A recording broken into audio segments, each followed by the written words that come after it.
Welcome back to the British Accent Podcast. Today's topic is all about how to sound more fluent in English using three powerful tools: intonation, rhythm, and stress. These are the things that make you sound natural, not robotic. Exactly. A lot of learners focus on vocabulary and grammar, which is important, but if your intonation is flat or your rhythm is off, it can still make your English sound unnatural. Right? Think of intonation as the melody of your sentence, the rise and fall of your voice. In English, we often go up when we're asking a question, or down when we're making a statement. And rhythm is about timing, the pattern of stressed and unstressed syllables. English is a stress-timed language, which means we stress certain words more, and the rest are reduced or spoken faster.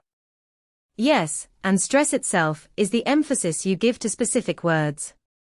If you change the stress, you can even change the meaning of the sentence. For example, if I say, "I didn't say he stole the money," the meaning changes depending on which word I stress. Exactly. And mastering this can make you sound more confident and fluent, even if your grammar isn't perfect yet.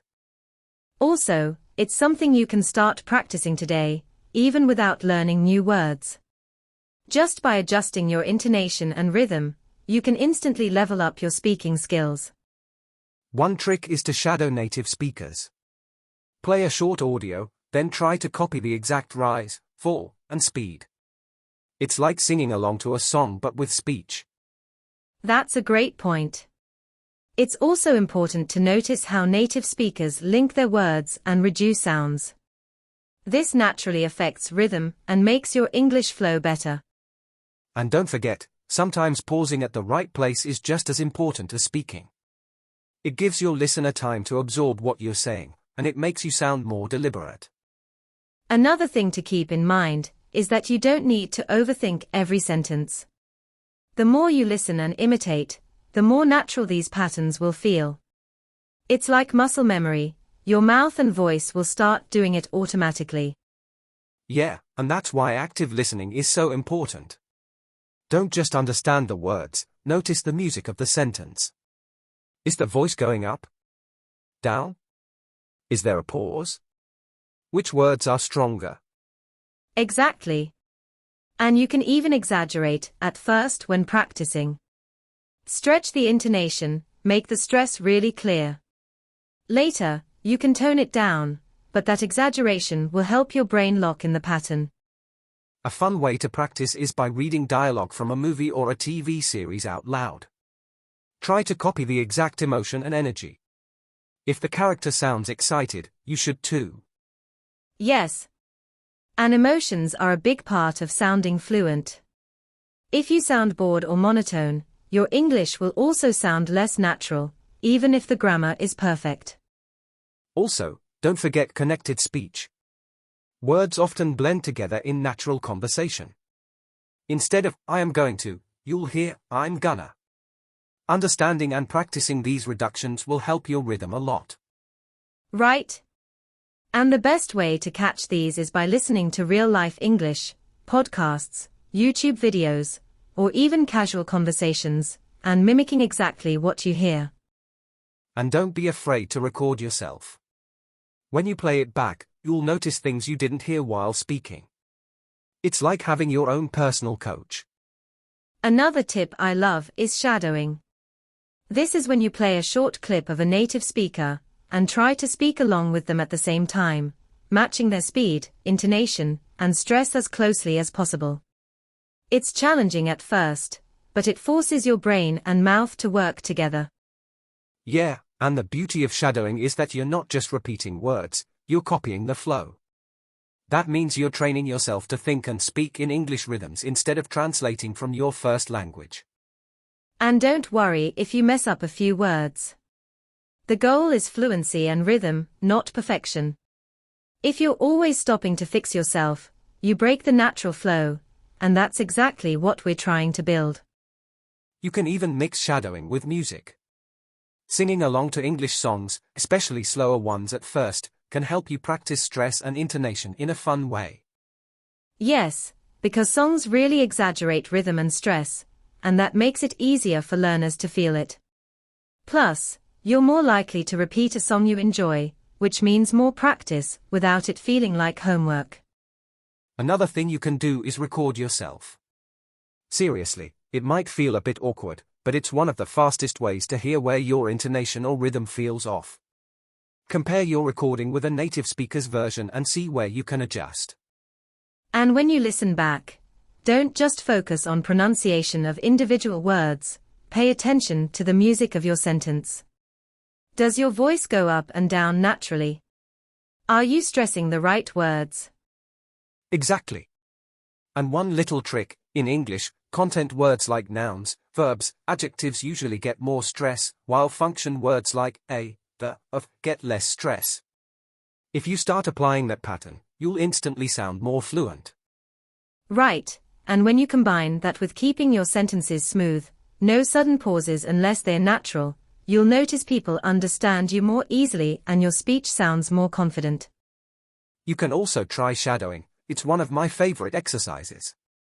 You take a short clip of a native speaker, maybe from a TV show, YouTube video, or even a podcast, and you repeat exactly what they say in real time, matching their intonation, rhythm, and stress. It's like you're singing along, but with spoken English. Yes, and the key is not to memorize the words first. You want to feel the flow while you're speaking. At first, you might be a little behind, and that's okay.